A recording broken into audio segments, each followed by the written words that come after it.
Welcome to Trial by Wine. We take a closer look at crimes that highlight how fascinating humans can be. Schmitty, Swanny and Clarkey visit crimes and run them through their jury of three, debating both sides of the case to agree an appropriate, if totally fictitious, sentence. Please be advised, Trial by Wine may include explicit or disturbing content and will include drunken rambling. Listener discretion is advised. All right, how are we? Very well. How are you, Schmitty? Oh, I love that you leant into the microphone then. That was very sexy. Oh. Well, no, that's okay. You're allowed to be. That's what I was going for. Now I just sound like an old croaky. That's all right. We all do, because I'm still recovering from my illness, in answer to your question. Was very good. And the weather here has been quite mild, lovely autumn, mild, sunny-ish days. So I'm enjoying that. And what I about was going to compliment you on your little sweater. Yeah, well, I'm It actually really suits you. It's nice. thank you, but I'm quite warm for once, so there you go. And I've got if you remember, you slept on it actually. We had the temporary bed downstairs. Yeah. Well, in order to combat my echoey room, I've actually got the mattress up against the wall on the other side. Love it. And I've got a sleeping bag along one wall and a duvet along the other wall to put the soft furnishings in. And I think it's working, because I didn't like that setup I had the other day with that shield thing. I felt like it was cutting me off from you guys. Yeah. So I lashed out and bought some acoustic panels on Amazon today too. So There you go. Wow. Yeah, it does seem to be working very well. Going to set my studio up. And what about you guys? Well, we've got the dreaded lurgy, so that's always fun. So apologies if we cough throughout, but we'll try to mute ourselves. Yeah, so that's it. We're getting ready to go away for Easter, which is exciting, taking the caravan. Where are you actually going with the caravan? Near Wellington Cobram. Peninsula? No. No, Up to just Cobram. on the Nice. banks of the Why did I Murray. get that wrong? Nice. Yeah, Have you got nice. plans for Easter, Swanny? No, zero. We'll just Right. be home having a bit of a quiet one. Coke Zero. We've got some stuff. Yeah, Coke Zero. It's a good one. I like that. Coke Zero. Very quiet. Fair enough. All right, well, who are we? I'm Schmitty. I'm Swanny. And I'm Clarkey, and together we are Trial by Wine. So what are we drinking? Coke Zero. Coke Zero, right? Yep. Yeah, I've got Nice. the WA component. First one of the day. Well, given that we're a little unwell, we're having a another McGuigan zero. Zero Rosé, bought from the supermarket, none other. So, yes. It's a lovely colour. $12 a bottle. It is a lovely colour, although What's looks it a little taste bit like? like pirate juice in the... I mean, not pirate juice, your mango chutney is in the mango glass. chut. Yeah, it does look a all bit. the damson gin. I think it's got more of the damson gin look about it. It's not too bad. It's rather nice Yeah. with a lozenge in your mouth, isn't it? Yeah, that really makes it zing. A lozenge The old chaser. Difflam, yeah.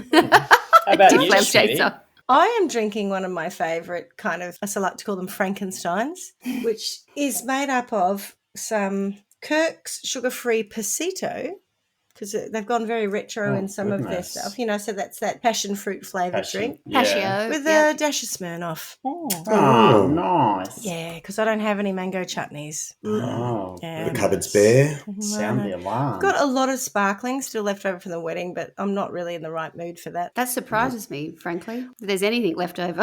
Oh, there was about a dozen sparklings left and about half a dozen reds. But I've got to say, given that I was accused of over catering big time, we smashed that alcohol. So well done, everyone. Nice. Snaps. Snaps. Snaps for us. Yeah. All right. Don't underestimate No.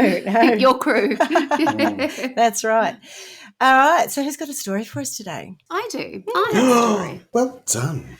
And it's a story about finding a story in as much as anything. So I mentioned this to you guys the other day when we were talking about, or I think Clarkey was talking about how he came upon his last story. And this has been a note that's been sitting in my phone probably for the last, I don't know, maybe 4 months or so. So at one point on my Facebook feed, there was some crimes that were coming through, and one of them was entitled something, which I'll tell you in a moment. And I thought, oh, that sounds interesting. And I've just put it as a note in my phone, didn't have time to look at it at that moment. And subsequent to that, on a couple of occasions, I've dared to have a little bit of a look. And each time I've looked at it, I've had to actually close it because I can't really deal with it. Anyway, so the other day when I spoke to you guys, I said, right, I'm going to go and delve into it and Pull the have a Band-Aid look off. and, and do it. Well, I did, but that resulted in Did you sleep? a very sleepless Yeah. night. I didn't have a nightmare. I could not stop thinking about it. And it was, I don't know if it was a full moon here last night, but it was very close to it. It was so bright at 3 a.m. when I was awake. It was like there was a light on outside. So it wasn't scary in that respect. I was just so unnerved and I could not stop thinking about how hideous these crimes were. And I was umming and ahhing, should I go find other crime? What should I do? What should I do? What should I do? You know, is it right to even bring it to the table? Because I just find it so utterly repulsive that a human being has done this that I sort of wondered if I should do it or not. Anyway, so then I went back this morning and had another look. And by chance, when I was looking at the title of the killer, you know, they give them often a name, there was one that said not to be confused with, which is exactly how you came across your crime the other day, Clark. Yeah. And in doing that, I ended up in another crime or set of crimes that were so eerily similar that I thought, oh, right.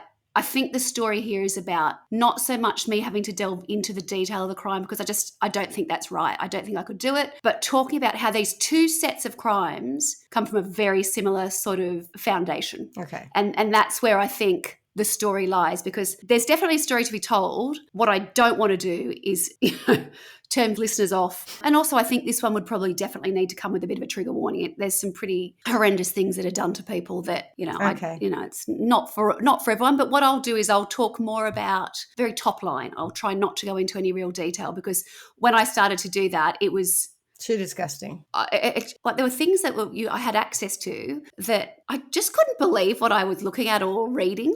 That people I'm hoping are prepared to record a lot of this stuff. That's what I Okay. find absolutely astounding. That makes me feel a little better that we're not actually doing the same case because All right. I had almost the same experience last night. So Really? Yeah, before we started recording, I was saying how I talked about thinking about having a story ready so we could do two today. Yeah. And I'm still in the middle of it, so I really am not. But I saw things last night that I can't unsee. And Tony's away in Brisbane, and it was the first night I've spent in this house alone. Oh, darn. And I gave myself the willies, the heebie-jeebies, even though it wasn't a ghosty or anything like that. No. It was post-mortem photographs that I looked at, Yes. and I went, it was. So as much as you lot always joke about me being a psycho and whatever, I know I'm not, because my reaction to this was not, oh, that's interesting. It was, oh my God, get rid of that. Oh, I can't. I wish I hadn't seen that. I think that's where my head was at. Is this something that needs to be rehashed, revisited? So hopefully I can do it with, I will say, sort of a lightness of touch. And between these two sets of crimes, you'll start to see this similar. There's so many similarities. It blew my mind, actually. They have such similar titles. So my sources, well, that is also part of the story. When I started looking at sources, there were a whole series of these like documentary style things. So there's some professional ones that I absolutely have not looked at, but if you want to, I'm sure you could go and do that. But that is not for me. And then I was looking at other ones, and what I found was it was so creepy because what they had done was they'd been using stock shot images and then they were doing a narrative to explain what was happening. And that was like a trailer for something. It was even worse. And I was like, I can't do that either. So it was called Night Docs. And that was that was special as well. So, that was terrifying in its own way, how they sort of drew upon your imagination by using images and what had actually really happened. So I think the narrative was spot on, but because they didn't have some of the actual, images and stuff to show, they'd done illustrations and they'd done this and the other. So it was. I know what you mean. They sort of. It's crazy. I was like, what am I doing? Weird visuals in that are remotely attached to what they're saying. Yeah, and then it starts confuses to your brain, I think. Yeah. It does. And also then I sort of thought, then it's getting away from the facts. It's becoming something else. And I was like, right, so I part that. So what I've done is I've kept it very simple to compare the two. And so I've used Wikipedia, and I'll be using that because I think chronologically it really helps me set them out as this sort of like, look at these similarities. Murderpedia. Yeah, that's where I found the terrible things I found. Yeah. Yeah.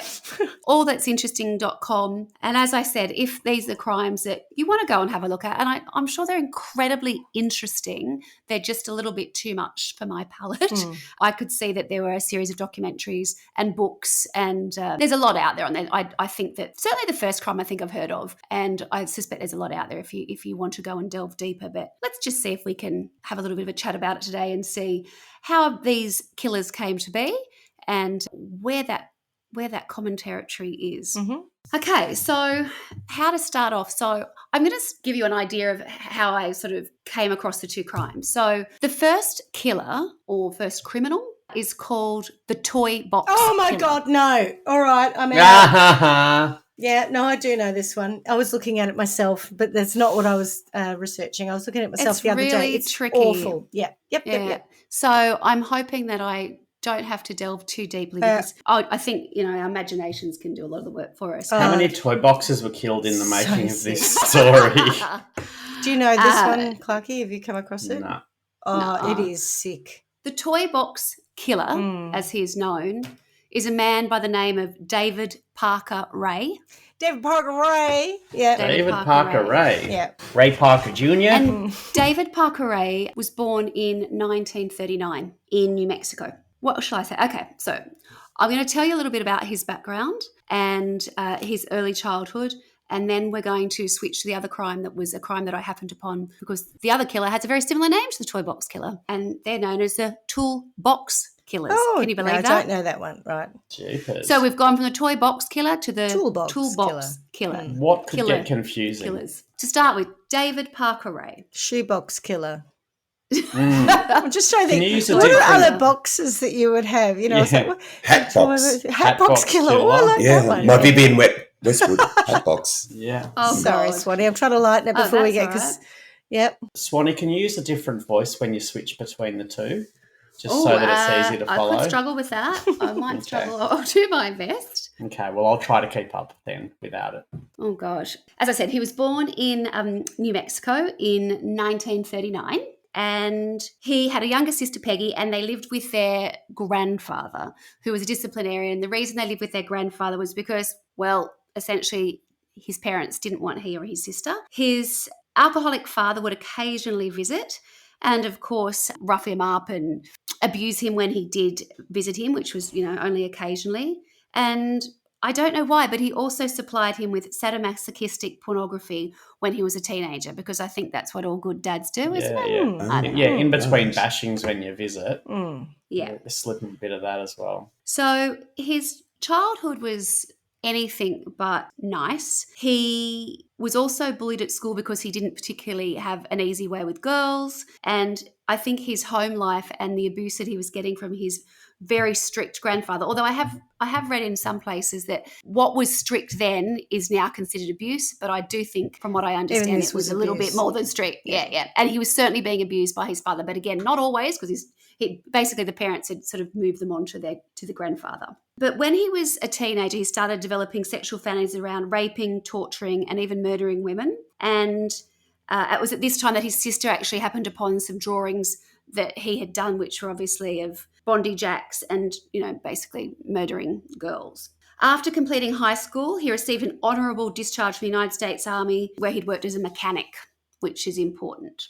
He had been married 4 times and he had 2 children. So he was quite busy. Do you know what I mean? I think that after, serving in the army and just going to work, he had a life that was, well, I say a family life, but I mean, I think the versions of there's a what's the word I'm after? This man was not set up in a nice house with a picket fence No. and a dog in the garden and the kids running and playing and the wife making, apple pie in the kitchen. I don't think that was the family scenario we're looking at here. No. But I also think that when it came to who he was in the society where he lived, and I haven't actually gone into that, where he lived was a place called Elephant Butte in New Mexico. Wow. And I did see some footage. There's like this very, a mesa and a butte in the American desert sort of scenario. So a butte is the flat one.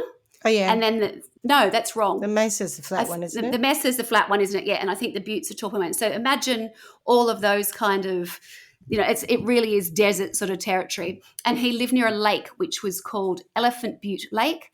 And because of all the minerals, it was totally, I think, opaque.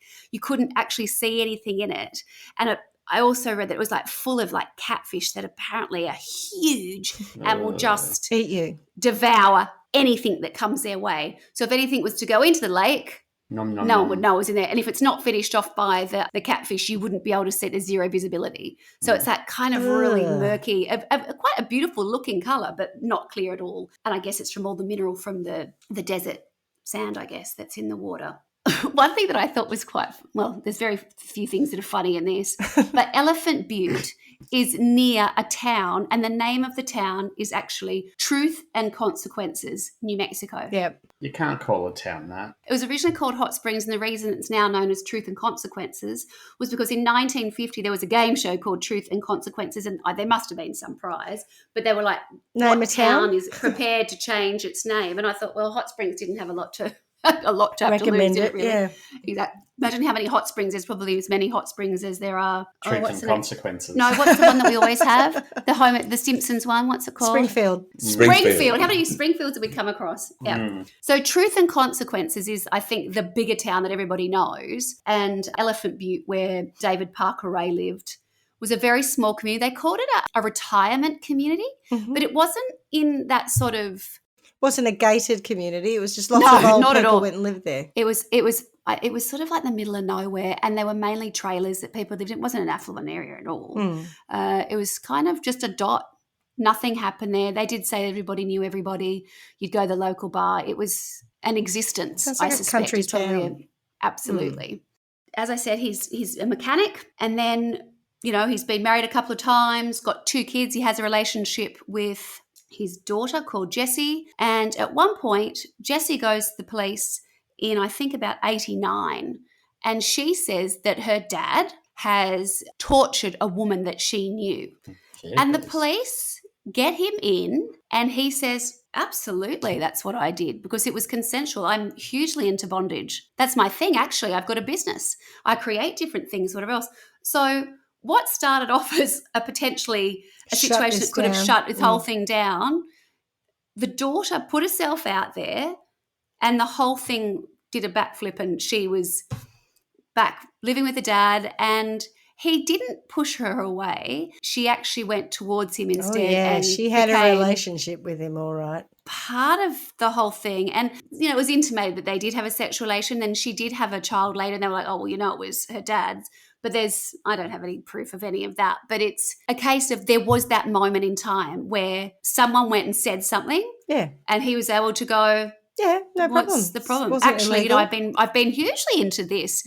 Absolutely. The magazines. Did you know that I make these, Can I harnesses ask, or whatever else? Do you know if his statement of it being consensual was corroborated by the woman? No, I don't know the answer to that, actually. Okay. I'm guessing Probably not. No, she's probably Why nowhere would we around, ask her? so. Yeah, she's yeah. swimming with Can't the argue with that. Yeah. But I also think for your daughter to do that, she must have seen a few things that had really bothered her up until that point to go, actually, that's not right. Because most people wouldn't, would they? You wouldn't go and, shop your dad unless they'd done something really It'd have terrible. to be pretty horrendous, yeah.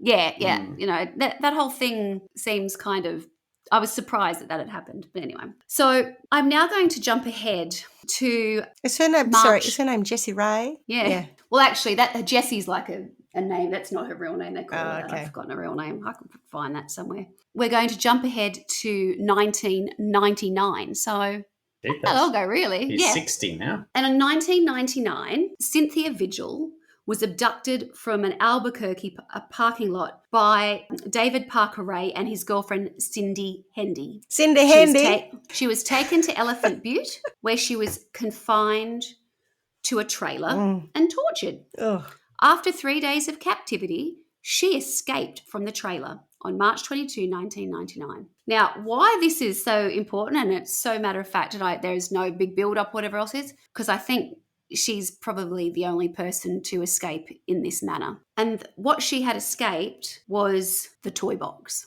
And the Toybox was a trailer that David Parker Ray had customised to the expense of about $100,000 he'd spent on making this sort of like a totally independent unit. Yeah, so it looks like a refrigerated unit, doesn't it? Yeah, Like it does. Big commercial refrigerator truck. Yeah. He'd put air conditioning units in it. He had its own generator, electrical source inside it. And I reckon he had some soundproof panels in there too. Oh, yes, that's very important, the soundproofing. The soundproofing, imagine the scale, it's like a semi-trailer. Yeah. That's the sort of scale of it. And he'd use soundproofing to create what he called his toy box. And what he did was he then equipped it with items for sexual torture And this is where it starts to become really uncomfortable to talk about. It like something looked like a surgery. Yeah, it's like something out of a nightmare and of one of those horror films. Correct. If I can explain it to you, it's where on one side there were sort of photographs of like the bondage equipment hanging down. So I guess in one respect you'd kind of expect that within a sadomasochistic environment. On the other, it was like a surgery where it had pull-out drawers with syringes, medication, knives, scalpels, basically equipment for surgery. And I guess for him, pride of place in the middle, which was a gynecological chair. Yep. I think you'd call it obstetrics. I don't know what you'd be based on it. And that was where he would confine and torture the women that he had abducted. So by the time we get to Cynthia, this has been going on for quite some time, and Cynthia was just able to escape. So what happens is she waits till David Parker-Ray has gone to work, and she's able to unlock the chains that have been binding her up because Hendy, the girlfriend, had accidentally left the keys on a table nearby. Mm-hmm. Hendy notices that Vigil's making an attempt to escape, and they have a fight. And during the struggle, Hendy broke a lamp on the captive's head, but Cynthia, unlocks the chains and she stabs Hendy in the neck with an ice pick. Take that, bitch. Because, you just have one of those around. Of course you'd have an ice pick around if you were torturing someone who's shackled to a bed. That's right. Correct. Yeah. So Cynthia was able to flee. She's got imagine this, she's got an iron collar around her throat and she's got padlock chains around her. And she's completely nude, isn't she? And completely naked, yep. And battered and, bruised and bloodied and whatever else from whatever had happened to her before. And that's only after 3 days. She runs down a road and she's able to get help from a nearby homeowner who, takes her in, and he calls the police, and the police come. And she's able to lead them directly to the trailer. So, of course, they're able to capture Ray and Cindy Hendy, his girlfriend at the time, immediately. So they're detained by the police. So that is kind of the starting point. There were no bodies. There was no one reporting them, with the exception of the daughter, I think it was 10 years before or something. He wasn't on anybody's radar. No one was going in and saying, this is what's happening. And you've got to wonder why that was. And what his sort of modus operandi was. They were saying between 5 and 6 girls a year. And when he would take them to this lair, he would detain them for a number of months. And he and whether it was his girlfriend, I think also the daughter was involved at different times, they would torture these women and do the most incredibly despicable, I don't even know you'd call it experiments. I don't know what you'd call what they did to them over a period of time.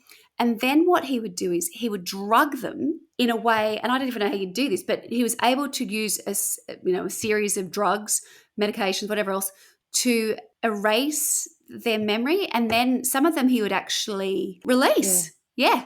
And so when Cynthia is found, then they obviously make a plea, and they start to try and put together some information as to who's been in this toy box. And another victim came forward. Her name was Angelica Montano, and she had a very similar story to Cynthia Vigil. She said that she'd been held captive by Ray after Hendy invited her to her house to pick up a cake mix. Can you imagine? It's not like you're in a bar drunk and you're being dragged. I mean, it really is. Yeah, come on over. After being raped and tortured, Montano convinced the pair to release her along the highway. You're not going to believe this. She was picked up by an off-duty law enforcement officer, and she told him what had happened, but he didn't believe her. Mm-hmm.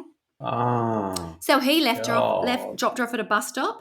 She also called the police, and no one followed it up. But where things get quite interesting is what they were able to do is, because as this happens time and time again, he had to film it all. Yeah, not that it's super relevant, but I think some of the women that he took were sex workers. Yes. And it's wrong, but I think part of the reason that some of them weren't listened to was to do with their professional. Because remember, this is a very small town, so everyone. Absolutely. But this comes up. This comes up every couple of weeks for us, right? Yeah, it does. It's so common, and it's interesting. When you look at all this stuff, there's an aftermath of one of the things, and one of the might even be Angelica Montano. I'm not sure. One of the people who was a victim, she has set up it's a charity to help people who are already at risk to try and minimize further risk. And it's prostitutes, people who are homeless, people who are living sort of on the edge of society. It's trying to give them the tools to keep themselves safer. It does beg the question about legalized prostitution, in as much as if you're working out of a brothel You are probably safer than if you are Yeah. on the street. Yeah. Yep. Yep. But then you have someone who's going to pick up a cake mix. So these people were very, Well, that's right. Yeah. open to, Yeah. finding people, however, soon. It wasn't just, as you say, prostitutes or people in a bar who, had been taken advantage of. Oh God, I was going to not include it, and don't include it if you don't want to. But also like to include their dogs to rape the women as well. What? Oh, I know. no. Yeah. Oh, it was everything. Everything that your a twisted mind could imagine is what they did to these people. And it's one of those things where what I found interesting about, how people perceived him in the community, people quite liked him. And one of the things he was known for was how caring he was towards animals. Yeah, he used to take the animals home and, get them all Let them have healthy. sex. And and then, help them abuse women with him. As I was sort of mentioning, one of the things that, again, has come up with a number of crimes that we've looked at is these criminals, these psychopaths, they like to have a recording. So what David Parker Ray was doing, no expense spared in the Toybox, he had like a full camera set up on the tripod looking directly down onto the gynecological chair. What's it called, with the stirrups and whatever else? Yeah, right, yeah. There's a list of things that were in the Toybox. That were in there. And here it is. Because I've never heard of something like this. I remember speculums. Leg spreader bars. Leg spreader bars, yeah. Lots of those, I think. Ray sexually presumably killed his victims using whips, chains, pulleys, straps, clamps, leg spreader bars, never heard of those, surgical blades, electric shock machines, and saws. Don't even. Yeah. Inside the torture room, along with numerous sex toys, torch implements, syringes, were detailed diagrams showing ways of inflicting pain. There was the homemade electrical generator, and that was also used to torture them. So, no stone unturned. And when I was sort of talking about things that I saw that I couldn't unsee, one of them, which will sound kind of pedestrian in a way because it was a typed note, obviously typed on a typewriter back in the day, it was a list of things to do when you had somebody new come into the Toybox. And like at one point, an assistant or a new victim. It would. So if a list of a new victim, if his girlfriend was helping set things up, this is the way you would do things. Yeah, right. And one of the things was also an audio recording, which was his voice, which it tells people what's going to happen to them. He lays out what they're going to do, how bad it's going to be, and at the end how you'll be drugged. And he uses the scientific name of the drug to tell them what will happen and how they'll be drugged, and they won't have any memory of what's happened to them. Which brings me on to Kelly Garrett. So when Cynthia's been found, the other girls come forward and said, hey, no one listened to me when I told you my circumstances are very similar. This other girl has since left Elephant Butte and she's now living in Colorado. And the reason was she hadn't long been married, was having some issues with her husband, had gone out with her friend, the daughter of Jessie Ray, yeah. And they'd gone out and had a couple of drinks, and sure enough, they took Kelly Garrett back to the Toybox. Yeah. She tested. So the way they found her was there was very little image that they could find anybody except this one girl, this Kelly Garrett, and it was part of a tattoo that she had, and it was quite unique. It was part of a tattoo that they were able to marry it up, and that's how they found her. I don't quite know the whole logistics of how you do that. But she didn't know what had happened to her. Yeah. What she knew was that she had been returned by David Parker Ray to her ex-husband, and he took her back to her husband at the time, who she was having issues with, and said, I found her wandering around the beach. The beach was along the side of the lake, obviously. She was all disorientated. She doesn't seem to know where she was, what she was doing. So it was suggesting that she'd been doing drugs and that she'd been doing the wrong thing. I've helped her. Here she is. I'm giving her back to you. The husband was so disgusted in her and couldn't believe that she couldn't remember where she'd been for 3 days because they're all worried about her, that he filed for divorce, and that was the end of the marriage. Jesus. God. I was so incensed by that. When you talk, and I was also incensed by the police not paying attention to these reports. No. Oh, she must have had physical marks and stuff on her as well. Yeah, of course. He filed, what I read was he filed for divorce because he thought she'd had an affair. Yeah. She'd just been raped and tortured for 3 days. Mm-hmm. But she couldn't remember any of it because was it phenobarbital or something that he was using on them? Anyway. I don't, I don't know how to say. One of them's called sodium. Tell me, is this the same as what you use? Sodium pentothal? Pentothal, yeah. Sodium pentothal, yeah. Okay. And phenobarbital. Phenobarbital, yeah. So what did I say? How do you know how to say them? Like they just roll off your tongue. What are they? Well, when you use them enough and you record yourself saying it to people that you're going to torture. I'm going to administer 15 mils of phenobarbital. Phenobarbital, yeah.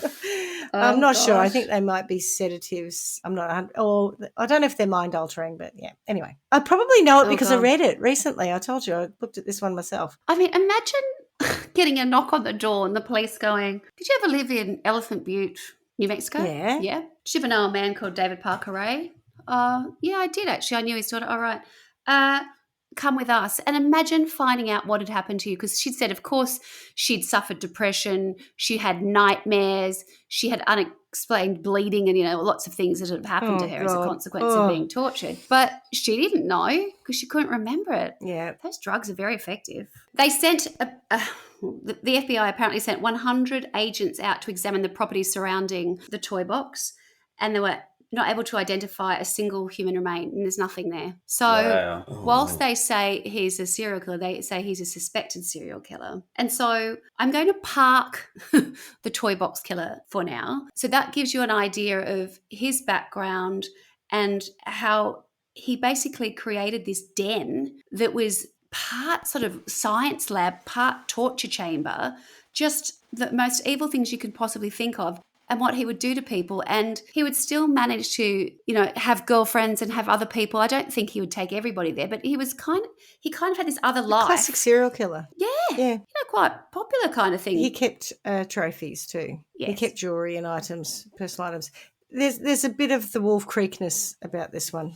Yeah. Mm-hmm. Right. So when I was looking at the Toybox killer, I noticed that along the top of, the search, whatever else, not to be confused with the Toolbox killers. What do we got here? Yeah, God. Let me introduce you to the Toolbox killers, not to be confused with the Toybox killer. Before we go on, I just want to know, did they have a tool system? Were they Ryobi fans? Were they Makita fans? I'm a bit of a Tool Pro fan. Anyway, sorry. I bet you are. You're just the modern day version of them. You've got more access to power tools. I think they'd be old school. Yeah, they didn't have 18-volt cordless. They're excellent. No, they didn't.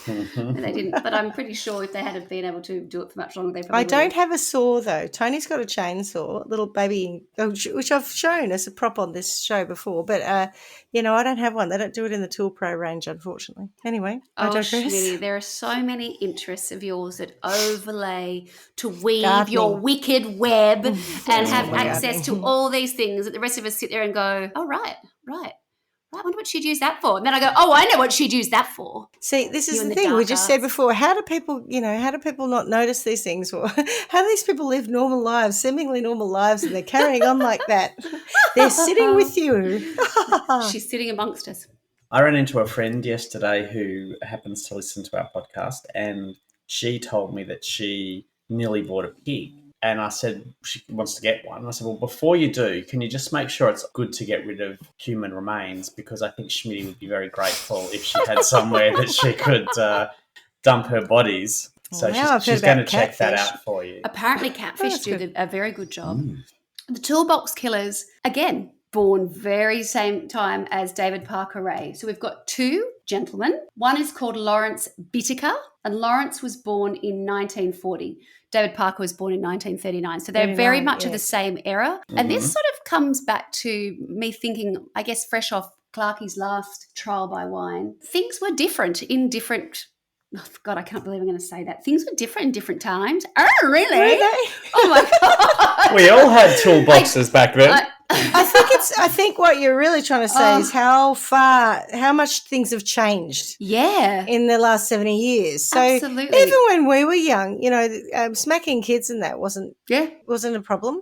It was expected. Now, 40 years later, you don't do it. So there's just a huge amount of social changes taking place. Yeah. And we're so much more aware of what goes on. And, there'll still be horrendous crimes, as we know. There are still these things that are going on. There are. But I would hope, and I'm only hopeful. I mean, there's a whole other set of crimes, I guess, that come with modernity, but you would hope that some of these other things are more difficult, at least, for people to perpetrate. So the Toolbox killers are Lawrence Bittaker and Roy Norris.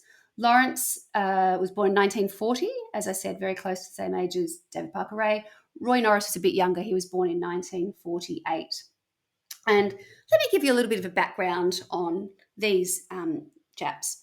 So, Could you guess? Did they have poor yeah, let me upbringings? guess. I mean, Were they surprise, beaten? surprise.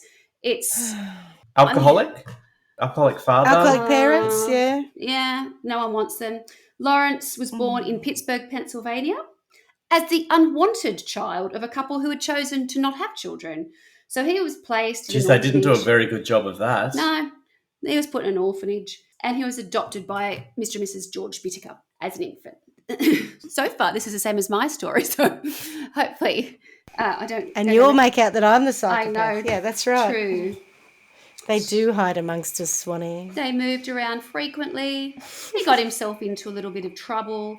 And he sort of said later on it was just because it was compensating for a lack of love that he received from his parents. He was bored at school, found it pretty tedious, dropped out of school, and by this stage his adoptive parents and his family had moved to California. But within a year of dropping out of school, he'd been arrested for car theft, a hit and run, and evading arrest. So he was a bit of a rat bag, it's fair to say. Rebel without a cause. For these offences, he was imprisoned at the California Youth Authority, where he had to remain until he was 18 years old. Upon release, his adoptive parents had disowned him and had moved to another state. See ya. Jeez. He would never And how see old them was again. that? Was he when that happened? 18. 18. Right. Oh, he was released when he was 18. So Yeah. I mean, everybody has a slightly different experience. Oh, is it, sorry, his adoptive parents? His adoptive I parents, thought that'd be you like were- my sorry, parents yeah. who adopted me when he was, very out of Sorry. when he was His very young. birth parents. I thought they already chucked him. So his Oh, birth no, parents right. got rid of him immediately. No And his one adoptive wanted parents him. went, yeah, no, I think we're done here. See you later. So Bittaker's parents left. Roy Norris was born in Colorado, 1948. He was conceived out of wedlock. His parents had married to avoid the social stigma surrounding illegitimate birth. Yeah, no big deal. That's pretty common. His father worked in a scrapyard and his mother was a drug-addicted housewife. He occasionally lived with his parents throughout his childhood and adolescence, but he repeatedly was placed in foster care families throughout the state of Colorado. He often said that he was neglected, that he was denied food and clothing by the foster families that took him in. And he also made a comment that he had been sexually abused when in the care of a Hispanic family, which is why he later had prejudice towards Hispanic people. And he said that it originated from their neglect and abuse that he'd endured with them, with that particular family. He was talking inappropriately to family members who were female, a little bit older, but I mean, oh God, I'm pretty sure that's not exactly a crime and it happens quite a lot. But when he got back from that family member's that visit with an older, I think she was in her early 20s, and said some, really graphic sexual things. Rude shit. Yeah, his dad threatened him with a beating. So he went out into the mountains and he attempted to commit suicide by injecting pure air into an artery in his arm. That'll do it. Yep. But how do you do that? Like with It causes just your With an heart to empty stop. Massive heart syringe. attack. with a just yeah. empty Empty syringe. syringe. Okay. Yeah, Yeah. yeah. Anyway, it didn't work. Did he miss the artery? He tried to run away. Might have, yeah. He was apprehended and he returned to live with his parents again. And then Norris's parents informed him that he and his younger sister were unwanted children and that they intended divorce when they both reached adolescence and they just didn't want them anymore. So that was the end of that. Happy families. I know. God. A year later, he dropped out of school, joined the Navy. Sailed the seven seas. Yeah, and he got an honourable discharge. Had a great old after doing time. one tour of duty. I would imagine in some respects it was probably pretty standard, right? So many people had really ordinary Shitty upbringing. upbringings. Yeah. And then Yeah. there's just that very fine balance of whether it tips over one way. And, for every story that you seem to hear about people who had a horrendous upbringing that's totally brought them down, there seems to be other people where they just rally against that and then create something. Maybe it's not, I'm sure it's not 50-50, but it's just, there's always seems to be this moment in someone's adolescence where they just go off the trail. And there was no Off The the trails rails, and the rails and the rails. there was no evidence that they were doing animal torture or anything No, like that. nothing- that led nothing to the like we've parents seen disowning before. them. No. Yeah. Do you know, it's Much funny about the more- animal torture yeah. thing because It is even very though funny, that's- that animal torture thing. No. I just meant that Hilarious. Hilarious. yes, it is prevalent in some cases, but it was one of those things that became kind of that early FBI profiler Yeah. idea of if they've done that, then they're really likely to do this. But it's actually a lot less common than you would imagine in serial killers. Yeah. Is that right? I was just more so about bad, antisocial behaviour. Did the parents disown them because they pushed them too far, did horrific things, whatever it might be, but it doesn't sound like that. No, I don't think it was. I think they were It was just a bad youth and they didn't Yeah. want him anyway. I The would say parents were that just up shit until that parents. point, still rat bags and just a total indifference on behalf of their parents who just either didn't want to be there or weren't interested. And I think it was Bittaker who was in foster care. That sounds a bit more. What was the name of the guy you did the other day who stole the youth of the kids from the college? And he told them all that they were victims of bad parenting. That's right. He had the wrong audience. These guys were victims of bad parenting. Yeah. Totally. Now we're at sort of this junction where they're young adults, and this is when they sort of start to get themselves into a little bit more trouble. But Bittaker, it's not that he's actually going after women per se. He's getting himself into, he's more sort of violent. There's a series of sort of petty crimes and in and out of, detention, whatever else. But burglary. But the last one, he assaults someone. So he was arrested for assault with attempt to commit murder after he stabbed a young supermarket employee who had accused him of stealing. So you see a real escalation here where, all the other stuff was just, I could list it all, but yeah, Shits whatever. and giggles. Yeah, for him, certainly. But this is when it really takes quite a turn. The supermarket employee had observed Bittaker stealing a steak and had followed Bittaker outside into the store's parking lot, where he asked Bittaker whether he had forgotten to pay. Forgotten to pay, mate? Bittaker responded by stabbing his pursuer in the chest, narrowly missing his heart. Jesus. He attempted to flee, but luckily he was quickly restrained by some other employees. The employee survived, but Bittaker was convicted of the lesser charge of assault with a deadly weapon, and he was sent to California's men's colony in San Luis Obispo. So that's how he arrives at California's men's colony, which is important. So that was Bittaker. Norris, he was a little bit more after the sexy time, and he liked... Let's call it what it is, the rapey time. The rapey time, Yeah. yes. He has a series of arrests, and most of them revolve around, attacking women. In November 1969, he was arrested for his first known sexual offence, charged with both rape and assault with attempt to commit rape. Another incident, he was, forcing his way into a car with a lone woman. In May 1970, on bail for another offence, he attacked a female student who he had been stalking on the grounds of the San Diego State University campus. He repeatedly struck her on the back of the head with a rock until she slumped to her knees before he repeatedly beat her head against the sidewalk as he knelt upon her lower back. Oh, Jesus. Did she survive or did she dead? I think she survived. Shortly thereafter, Norris was charged with assault with a deadly weapon. He was committed to 5 years imprisonment. Sidewalk? Yeah. Or the rock? Where he was classified as The a Rock, I'd mentally say. disordered sex offender. So that's in 1970. He's released from the state hospital, 5 years probation.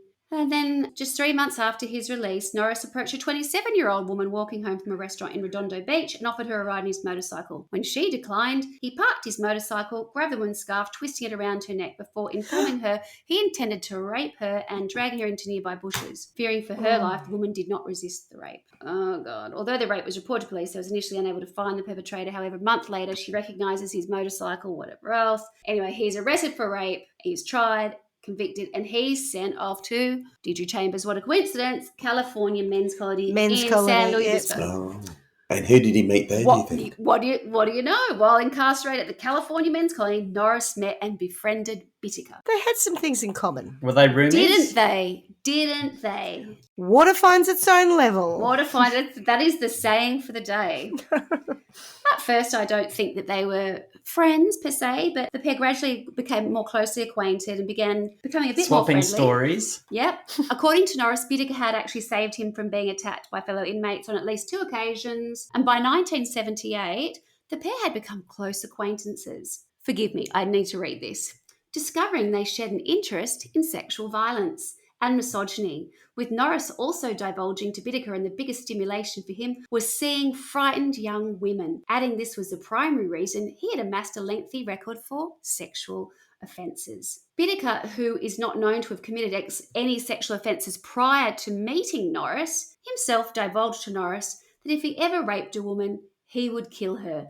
so as not to leave a witness to the crime. So can you imagine what these pair were just chitty-chatting about whilst they're locked up in prison? It sounds like so much fun. Do you remember when Ed Kemper was working at he was actually an inmate of a psychiatric hospital after he killed his grandparents? That's what the inmates told him. If you're going to rape a woman, you must kill her so that there's no witness to the crime. Yeah, that's so right. So clearly that's a common conversation in these places. Yeah, I don't doubt that. So I was thinking a sort of where we're about to head to is where they start planning, and they have this sort of fantasy, like, quite often you hear men talk about fantasy football. Not these pair.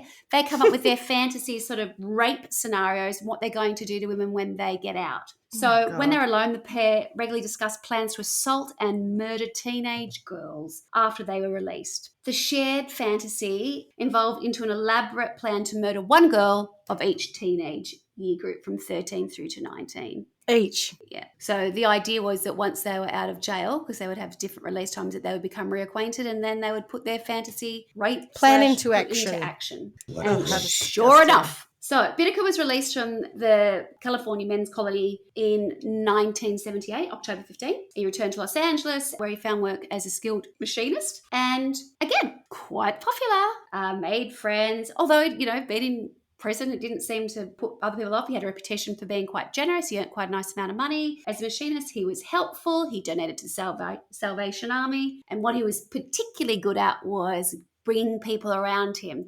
And how did he do that? With alcohol and marijuana. Young people, you what's the saying, like, you put it on offer, they'll turn up, and then that's if you build it, and they will come. Build it, and they will come. So he was sort of setting up this life. So that's late 1978. So 3 months after Bittaker, Norris was released from prison, and he moved into his mum's home in Redondo Beach, which is just still in California. Within 1 month of his release, he had raped a woman whom he then simply abandoned in the desert. Was she alive? I think so. Right. Yeah. He soon found employment as an electrician. I mean, you've got stuff to do. You work, you rape, you got work, to earn you rape, some money. Yeah. What is the expression? You work to live, you don't live to work. These guys don't know how to do that. But shortly thereafter, he received a letter from Bittaker. Oh, can you imagine what it said? So in late February, they haven't even been out that long. This is not Shawshank Redemption, where they meet on a beach and have a nice conversation at the end. They haven't gone to Mexico, no. In late February, the pair met at a hotel, and they rekindled their kidnap and rape plan. In order for the pair to abduct teenage girls, Bittaker decided they would need a van as opposed to a car. With financial assistance from Norris, Bittaker purchased a silver grey GMC Vandura in February 1979. Listen to this. The vehicle was windowless on one side and it had a large passenger side sliding door. It is literally like kidnapping 101, right? You'll need to get a van. Yeah. We need to get one of those rapist vans. I wonder if that's what was in the marketing brochure for the van. Yeah. Excellent for sliding door. Yeah. He realised he or Norris could pull up to a teenage girl real close and not have to open the doors all the way. The pair would nickname this their Murder Mac. I don't want to call it a Mac. Why is it a Mac? Murder Mac. Maybe it's a Mac truck version. No, they call it a Mac, but a Murder Mac. That's what they call the thing. Murder Mac and cheese. So from February to June 1979, Bittaker and Norris picked up over 20 female hitchhikers. The pair did not assault these girls in any manner. That's like Ed Kemper. He did the same thing. He picked up, he reckons, hundreds of women and he never assaulted them. Correct. But he fantasized about it while he was picking them up. Yeah. These guys were just working out how they were going to make it work. The pair did not assault these girls in any manner. These practice runs were merely a way for them to develop ruses to lure girls into the van voluntarily and of discovering secluded locations. They were getting their hook. Correct. By April, they'd found an isolated fire road in the San Gabriel Mountains where Bittaker broke open a locked gate with a crowbar and replaced the lock with one of his own. Now, as I did with the Toybox killer, I'm going to jump ahead to the point where so we don't have to go. It is 1, 2, skip. Well, 4. So, yeah. Suffice to say, I'll say then, so Lucinda Lynn Schaefer, Andrea Joy Hall, Jackie Doris Gilliam, and Jacqueline Lee Lamp are all victims of the Toolbox killer until we get to Shirley Lynette Ledford. And I'll just, because what happens to her is indicative of what happened to the rest. No one needs to hear it all. And with respect to the other women, I just... Victims. Yeah, awful. Bittaker and Norris abducted their final victim, 16-year-old Shirley Lynette Ledford, on October 31, 1979. So remember, they'd only got out of prison, Bittaker, a year ago, and what's his name? Norris hadn't even been out for a year. They really got onto their plan quite quickly once they were reacquainted.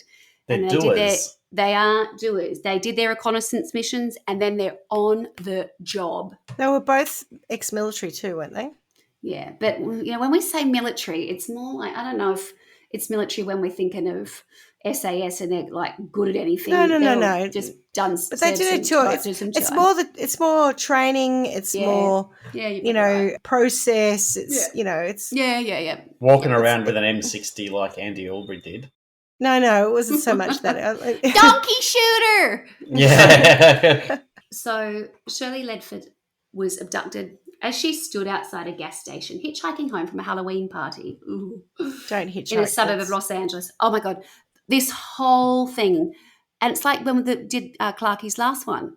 That is one of those things of that time, right? And hitchhiking. Ed Kemper picked up women because they wanted a lift. Yep. Everybody needed a lift. And no one was tracking your phone. You weren't sending a message or calling someone. You were on your own, right? Rose and Fred West, how do you think they picked up their victims? God. Apart from their own children, it was all hitchhikers, yeah.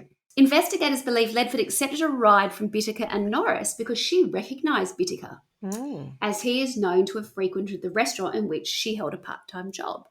So it's that thing again where we've talked about people being the fabric of society and they got all this other stuff going on in the dark. Upon accepting the offer of a lift home and entering the van, Ledford was offered marijuana by Norris, which she refused. Bittaker drove the van to a secluded street where Norris drew a knife, then bound and gagged Ledford with construction tape.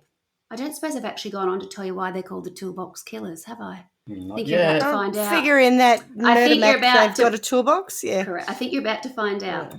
Bittaker then traded places with Norris, who drove in an aimless manner for an excess of an hour as Bittaker remained with Ledford in the back of the van. After removing the construction tape from the girl's mouth and legs, Bittaker tormented Ledford, initially slapping and mocking her, then beating her with his fist as he repeatedly shouted for her to say something. Then, as Ledford began screaming, shouting for her to scream louder, as Ledford continued screaming, Bittaker began asking her as he struck her, "What's the matter? Don't you like to scream?" As Ledford began to cry, she pleaded with Bittaker, repeatedly saying, "No, don't touch me." In response, Bittaker again ordered her to scream as loud as she wished, then began alternately striking her with a hammer, beating her breast with his fist, and torturing her with pliers, both between and throughout instances when he raped and sodomized her. Repeatedly, Ledford can be heard pleading for the abuse to cease and making statements as, "Oh, no." What do you mean heard? They recorded it? Correct. Oh, what is it with these dickheads? Yeah. I think it's so they can relive it, but anyway, yeah. As sounds of Bittaker alternately extracting either the sledgehammer or the pliers from the toolbox can be heard on a tape recorder he had switched on after entering the rear of the van.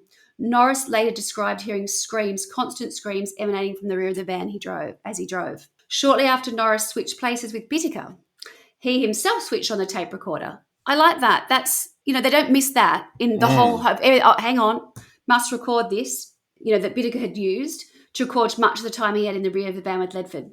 Norris first shouted for Ledford to go ahead and scream or I'll make you scream. In response, Ledford pleaded, "I'll scream if you stop hitting me," then emitted several high-pitched screams as Norris encouraged her to continue until he ordered her to stop. Norris then reached for the sledgehammer as Ledford, seeing him do this, screamed, "Oh no." Norris then struck Ledford once upon the left elbow. In response, she informed Norris he had broken her elbow before pleading, "Don't hit me again." In response, Norris raised the sledgehammer as she repeatedly screamed, "No." He struck her 25 consecutive times upon the same elbow with the sledgehammer before her asking her, "What are you snivelling about?" as she continuously screamed and wept. After approximately 2 hours of captivity, Norris killed Ledford by strangling her with a wire coat hanger, which he tightened with pliers. Ledford did not react much to the act of strangulation, although she died with her eyes open. I don't know how they know it. Bittaker then opted to discard her body on a random lawn in order to view the reaction from the press. I'm guessing they found her with her eyes open. The pair drove to a randomly selected house in Sunda where Norris's discarded Ledford's body in a bed of ivy upon the front lawn. Her body was found by a jogger the following morning. An autopsy revealed that in addition to having been sexually violated, she had died of strangulation after receiving extensive blunt force trauma to the face, head, breast, and left elbow. Her genitalia and rectum had been torn, caused in part by Bittaker having inserted pliers inside her body. In addition, her left hand bore a puncture wound and a finger on her right hand had been slashed. Bittaker would later claim that the tape recording the pair had created of Ledford's clear abuse and torture offered nothing other than the evidence of a threesome. Oh, what? Oh, well, they're sick and stupid. Adding that, toward the very end, Ledford was screaming for him and Norris to kill her. That I don't doubt. No, I don't doubt that. Just finish me. Ugh. In November 1979, so that was, October? Yep. Norris became reacquainted with a friend, Joseph Jackson, an individual with whom he'd previously been incarcerated with. Norris confided in Jackson regarding his and Bittaker's exploits over the previous 5 months, including graphic details of the murder of Shirley Ledford, the one I was just telling you about, the only victim whose body had been found at that time. Norris also divulged to Jackson that in addition to the 5 murders he and Bittaker had committed, there had been 3 additional incidents in which he and Bittaker had abducted or attempted to abduct young women who had either escaped their attackers or in one instance they'd actually raped but released. I mean, Just practice run. Upon hearing Norris's confessions, Jackson consulted his attorney, who advised him to inform authorities. He agreed, and he and his attorney informed the Los Angeles Police Department, who in turn relayed the 2 men to the Hermosa Beach Police. A Hermosa Beach detective named Paul Bunnan was assigned to investigate Jackson's claims as to Norris's confessions of the murder. Sorry, can you just remind me, was Jackson a previous he was California just a colony guy? Yeah, he was actually, yeah. Yeah. Okay. Yeah, I didn't know if that's where he'd spent time with them, but yes, he had. It does say that. The detective, Binham, initially noted that Jackson's statements as to Norris's confessions didn't match reports on file of several teenage girls who had been reported missing over the 5 months. In addition, the incidents Norris had confided to Jackson where he claimed he and Bittaker had sprayed mace on the face of a woman who had then been dragged into Bittaker's GMC van and raped by both men matched a report filed in relation to an incident that occurred on September 30. In this file report, a young woman named Robin Robeck had mace sprayed in her face before being dragged into a van and raped by 2 Caucasian men. Although Robeck had reported the abduction and rape to police, they had been unable to identify the assailant, so it's starting to fall into place. He dispatched an investigator to visit Robeck at her residence in Oregon to show her a series of mugshots. Without hesitation, she positively identified 2 photos presented to her of those men who had kidnapped and raped her on September 30. The 2 individuals were, of course, Bittaker and Norris. Upon linking Bittaker and Norris to the rape of Robin Robeck, the Hermosa Beach police placed them under surveillance. Within days, Norris had been seen dealing marijuana and he was arrested for breaking parole violation. The same day at the Burbank motel where he resided, Bittaker was arrested for the rape of Robin Robeck. Although Robeck had identified the mugshot, she didn't positively identify them in a police lineup. Yeah. Nevertheless, police had observed Norris dealing in marijuana, so they still had reason to charges to hold them. Correct. Yeah. A search of Bittaker's apartment, and this comes back to what you were sort of talking about before, Schmitty, revealed several Polaroid photographs which were determined as depicting Hall and Gillum. Those 2 other girls, both of whom had been reported as missing earlier the same year. Inside Bittaker's van, investigators discovered a sledgehammer, a plastic bag filled with lead weights, a book detailing how to locate police radio frequencies, a jar of Vaseline, 2 necklaces, later confirmed as belonging to 2 of the victims, and a tape recording of a young woman in obvious distress, screaming and repeatedly pleading for mercy while being tortured and sexually abused. Inside Norris's apartment, police discovered a bracelet he had taken from Ledford's body as a souvenir. Also found at the homes of both Bittaker and Norris were Polaroid pictures of almost 500 teenage girls and young women, most of which had apparently been taken at Redondo Beach, Hermosa Beach, and others had been taken at Burbank High School. Most of these had been taken, of course, without the girls' knowledge or consent. So this is just like spotting. Yeah. I think it's fair to say that you can see the similarities of the way these men have sort of started off with these, fantasies, pretty rough childhoods. Oh yeah, sorry. And then it just escalates into something so macabre so quickly, and it's all about being violent towards women. It's not really being. I mean, I know one of them attacked a store guy, but it's all about really torture. It's about torturing women. That's all that they're interested in doing. Whether it's raping them, using pliers on them, whatever. It's very Freudian. Yes. I know. It's all about terrible. the relationship with the mother and a child, and if the son just don't feels have it's it, yeah. rejected by the mother, then Yeah. they go on to hate women. It's just Not all, obviously, but Yeah. So with respect to Whittaker and Norris, they were found guilty of first-degree murder, 5 counts, kidnapping and rape. In what state? In California.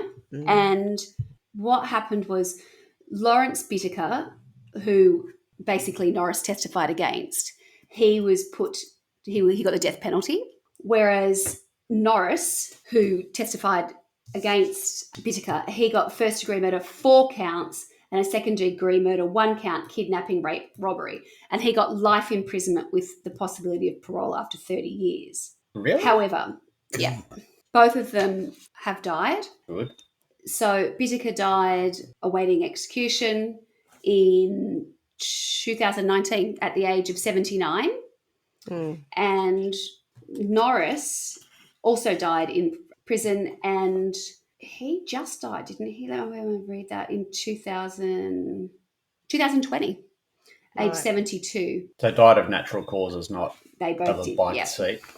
No, well, the thing is, it just very interesting. They didn't tell you what that. One of them died of Whittaker, I think. No, not Whittaker. It doesn't say what either of them died of. I wonder if maybe them died of COVID or something. It doesn't say. And I thought that's weird. I would have thought they would have said something about how they died, but they didn't. Interestingly, it's not really interesting. It's very macabre, really.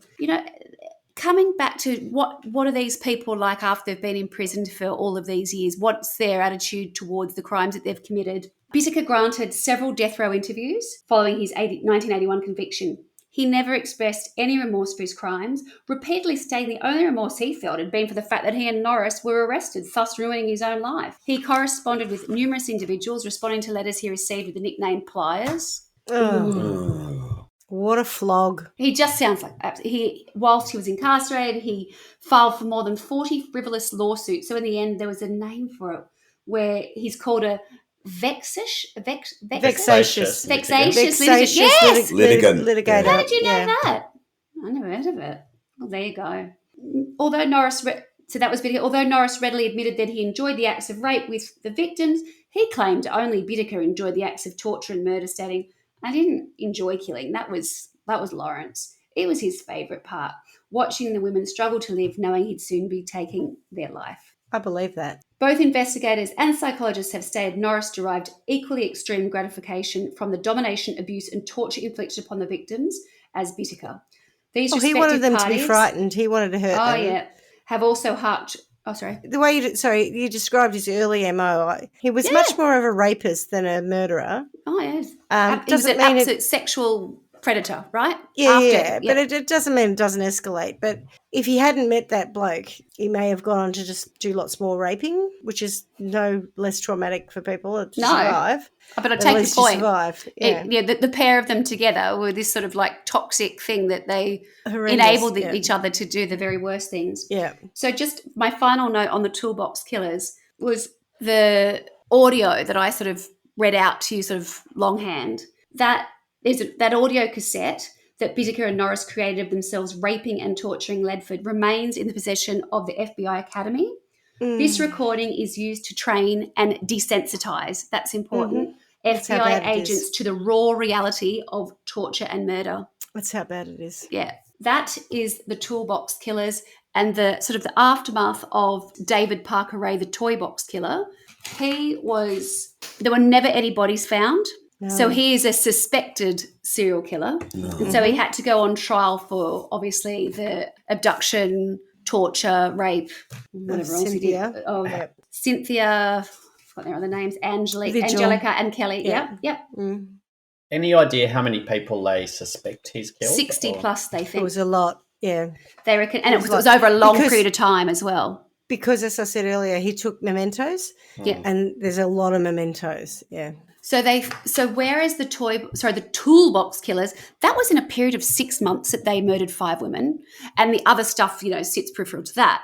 But with David Parker Ray, it was over decades, and where there were people that took him, they were saying, "Oh, we think he put a body here." They never found anything. No, that's right, because I think they exhumed most of the land, because he had the big trailer at the back and he had Yep. the house at the front. Yep.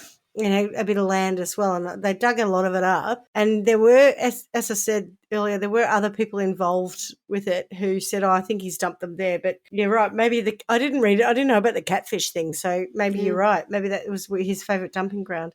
I don't think there was any proof. That was just, they would, when they just sort of try and paint a picture of the area that, within which they lived. It was a really desolate area. You go and there's ravines everywhere in the desert, and then they've got, this lake that seems rather ominous, to say the least. They could have just put him in acid or something. Who knows what he did? Well, that's interesting that you should bring that up, because the Toolbox killers, I read somewhere that they'd found acid at one of their apartments, and they'd planned to use that on their next victim. Oh, God. So, there's so many points of commonality where it's like, how can we hurt someone? What more damage can we, torture can we inflict? We just want to, we want to eke every absolutely scream, every horror. Oh, God. Well, that's dark. Yeah. So David Parker Ray was zero murders confirmed. 3+ survivors, obviously, of the abduction, rape, torture, and then 60+ suspected murders. And what he got for that, his crime spree, they think, went from 1957 to 1999, and he was given a criminal penalty of 224 years of imprisonment. And he was 61 at the when time he died, they arrested him? Let's have a look. He was 61 when he he died at 62. Yeah, he was 61. 62. And that's the thing, that it's just he only not served fair. 3 years. That's right. Because he died 8 months after he was sentenced to that 224. What a prick.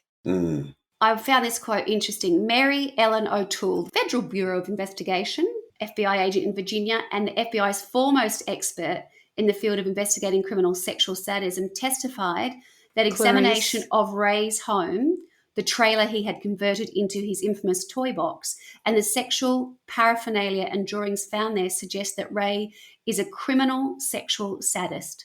She said Ray's Toybox and custom equipment were extremely impressive in terms of sexual sadism, their potential lethality, and the time, money, and effort it took to keep them a secret. O'Toole said there is no known therapy for Ray's paraphilia, which is psychosexual disorder, and that its corresponding behaviour can be stopped only by apprehension. And death. Okay.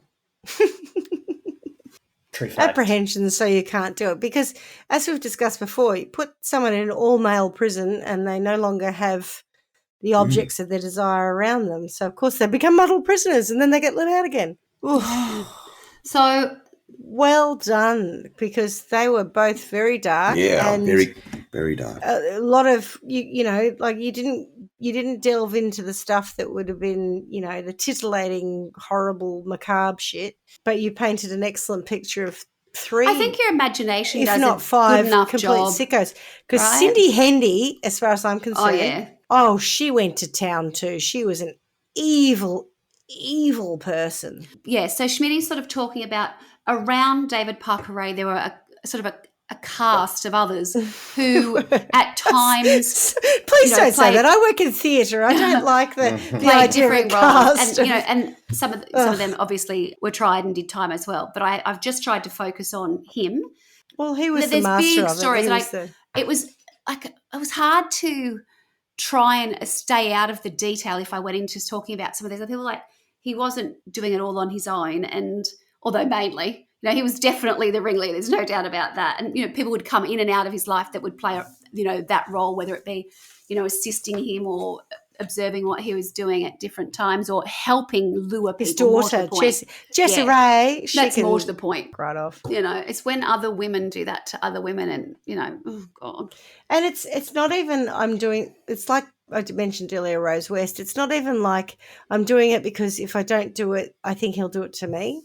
They're just as sick. They're in it. They're enjoying it. Yeah. Oh, goodness me. And on that note, just to take things to a slightly different place, when I was in an absolute sort of panic early this morning because I thought, I don't think I can take that story to the table, I thought, I looked up funny crimes or something, and I'll tell you what, there's not many funny crimes. Do you think I've been doing the same thing. I thought I'd do a light touch, and I was like, can't find anything. A couple discovered a burglar in their house after the burglar laughed at the husband's joke. I didn't know if I could go too deep on that. That's a good one. A man reports thieves stole his cannabis plant and gets himself arrested. This is my favourite. A man's flatulence gets him charged with battery. West Virginia man charged with battery for farting on a cop. Yeah, so I did try and steer us away from this. But no, there's not that much on the really, really funny stuff. A man eats his own underwear hoping to beat a breathalyzer test. The funniest bit about that article was the fact that the day that he was in court, there were a class of law students were in there having to listen to it, and they had to be asked to leave because they couldn't compose themselves. Couldn't stop giggling. Yeah. I panicked because I thought it's so dark, and no one. No, but I'm glad you did it it because I was going to do the Toybox killer. So now that burden. I'm just glad to get it off my phone because it's been there for months, and I look at it and I go, oh God, I don't think I can look at it today. Pretty hardcore. No, you've lifted the burden from me, and I did like the way you brought in I had never heard of the Toolbox killers. No, but you're right. That whole connection of recording it ourselves. There's so many, parallels. It's just bringing people terrifying. Into it, and because when I put them side the dregs by side, of humanity. Exactly. When you put them side by side, and their end game. So I'm laughing because I don't know if you noticed earlier, but Clarky put a beanie on because yes, I saw that. It's not well done. But he's put it over his headset, so he looks like this sort of gumnut baby. Yeah, got big ears. But Clarky looks rather comedic anyway. He just looks, and he looks a bit miserable and poor. I know, poor baby. So put him to bed. You need to put him to bed. Tuck him in. Oh, I wasn't laughing. Rub some How Vicks on his nice chest, of you to please. laugh at me, Schmitty. Yeah, That's some really Vicks. sweet. Rub some Vicks on his chest. When you had your knees up and you've got blue trackies on as well, Yeah. you really looked like a little gumnut baby. But she was, at that point in time, I think we were in the middle of raping and murdering that poor woman. So I was like, I can't laugh at this. Focus. Oof. All right. So to sentencing. Do you know what I was thinking of in terms of sentencing? Go on. Right. So as I was sort of saying, when I look at the two side by side, the end game is the same for both of them. All they want to do is inflict the most pain, horrendous torture pain on women, right? Yeah. And then there seems to be the same starting point, which are children of parents who don't take care of them, let alone love them or nurture them or whatever else. So to try and steer clear of anything else more macabre, I'm going to say that I would like to sentence the parents and the people who are in charge of young, influential minds. I don't think you need to do a whole lot. I just think you need to sort of show kids that you care enough and be there for them. Yeah, there's not much more than that I think that's required. Anything else is a bonus. But when you really are abusing people and showing them that they're, worth nothing to you and you're the person who's supposed to be looking after them and it's supposed to be unconditional, it does seem to put people on a path of destruction and, hurt other people. As you said, not all people, but no. I tend to agree in as much as you made them. You have a responsibility, and I think... Not just for Christmas. I understand there's mental health and I understand there's financial issues and, we didn't intend to do this. We didn't want to have kids or we weren't going to we got married and we don't really like each other. And so I get that there's all that. Yeah. But you produced a child. And Clarky said it before and he has said before there are people who just because you can have children doesn't mean you should. And correct. We've talked about how you have to have a license to have a dog, and yet there doesn't seem to be any sort of controls around parenting, although there are much more now. And go back to your point, Carla, about the world having changed dramatically, and the world had to change because of these sorts of scenarios. There's still plenty of this that goes on when Yeah, but I think we less. have a much better understanding of psychology and the implications of this sort of behaviour and the red flags that you see now. Yeah, but also just what triggers a person to behave in certain fashions. Yeah. So I agree that the parents are at fault, but I think as a I'm not person saying who they're had at a fault. good I'm parent. just saying they've done a terrible job, yeah. At the same time, and the other side of it is there are how many other people statistically who had similarly poor upbringings and backgrounds who didn't go on to rape and murder, who didn't build for $100,000. I mean, that man, he was a saver. He knew how to put his cash away. You used to laugh at me and my Schmitty, can you say safe like that? But, honestly, I couldn't have put 100 grand away. I don't know if I'd say David Parker Ray. Can you tell me how you save like that? It's too many syllables for a start. But he was dedicated to what he was doing. And so I think there's more to it than just a bad upbringing. I think there's a predilection somewhere psychologically to violence against other people, which has to be owned by the person who committed the crime. Agreed. I agree.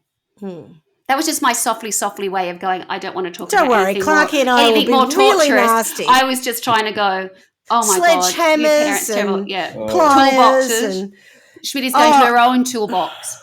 I mean, if you're going to strangle someone, a coat hanger? Right? Even with that, pliers, it was like, come on. I was like, that sometimes they're a little, as Swanny often says, that's what we took from it.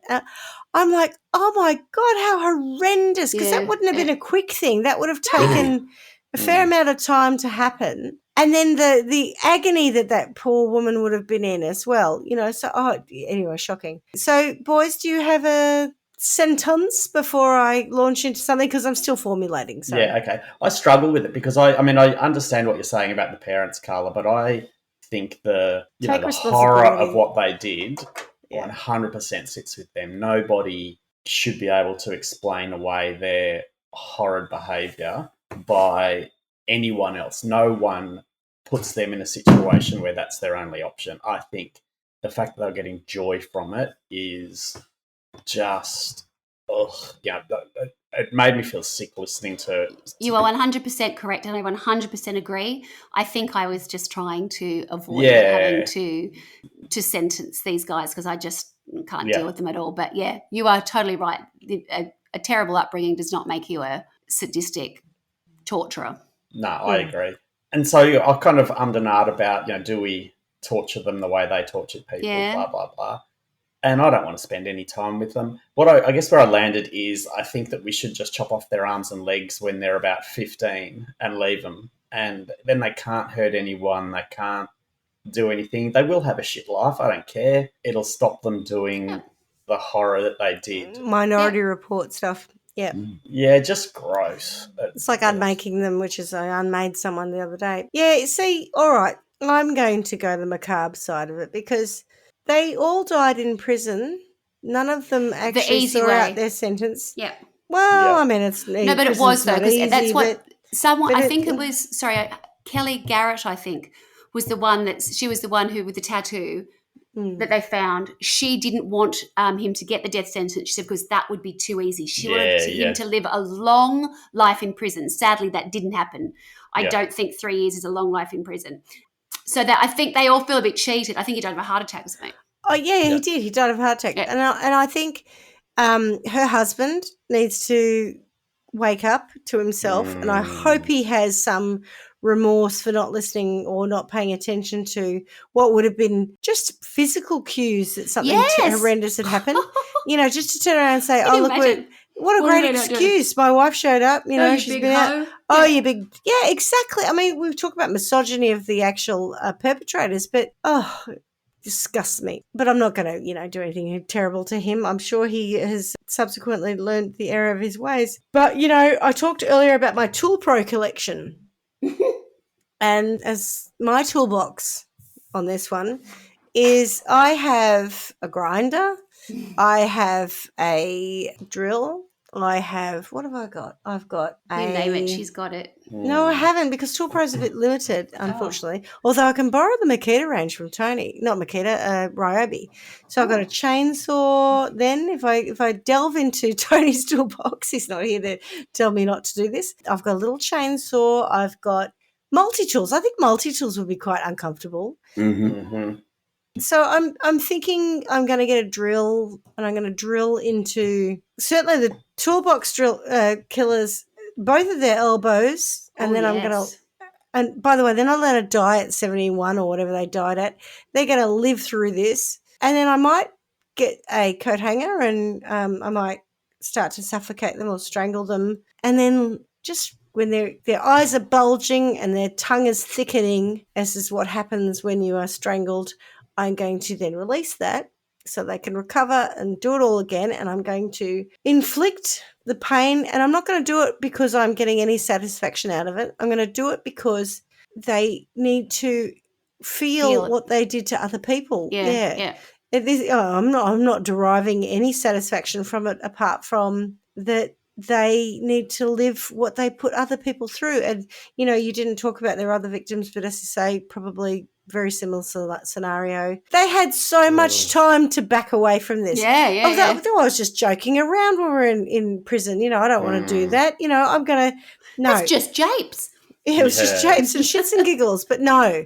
So, yeah, I'm going to, unfortunately, be the one who brings the torture to the three of them. And there's a bit for me I'm actually quite comfortable with that today, actually, surprisingly, or not surprisingly. I've really got issues with Cindy Hendy and Jessie Ray, women who torture other women, who know... And help acquire other women for men to do that sort of stuff. That's the pits, isn't it? Yeah.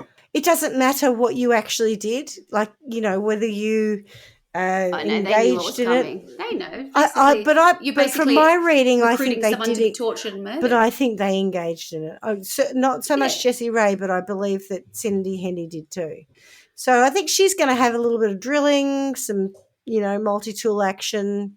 Yeah, I know that's graphic and horrible, but we skipped over the details of what happened to these women. There are 60 people at least, that we haven't really identified or we suspect, whose families never had any consolation or closure on this. Yeah, it's just not enough. It wasn't enough. So one of the things that I haven't finished reading the paragraph. I started to read it was after talking you through the audio recording that the Toolbox killers, that murder when they were torturing her, the mother had to listen to it to identify her voice. I didn't even get to the first sentence. I thought, I can't read another. I just can't even. My brain won't allow that thought to. Was this your daughter? Is this your daughter's voice? Is this your I have to hear? Oh God, yeah. So on that note, Jesus Christ, yeah, God. All right, well, you've made me feel a bit better about being really going the hack on it. No, I think it needs it. All right, well. On that note, sweet dreams, little sick babies. Why don't you go and have some, something that will dry you up and make you have crazy dreams? I'm not sure that you'll have a good sleep after that. I'll have some nightmares. Pseudoephedrine. That's the word also. Oh, that'll keep us awake. Yeah. Ask the pharmacist, resident pharmacist, amongst other things. Well, it'll be me. Thank you very much. And as we say every week, miss you already. Ciao, lovelies. Bye, guys. Ciao. Ciao, ciao, ciao. Bye. Thanks for listening to Trial by Wine. You can contact us at trialbywine@gmail.com. Please rate, review and subscribe to Trial by Wine on Apple Podcasts or wherever you get your podcasts. If you'd like to support us, you can become a patron at www.patreon.com, Trial by Wine, or visit our website www.trialbywine.com to donate to us. Your support will help us cover many more cases and apply wacky sentences. We really appreciate you listening and hope you tell everyone about us. Our cover art is by John Christo and music is by Beauchamp from pixabay.com.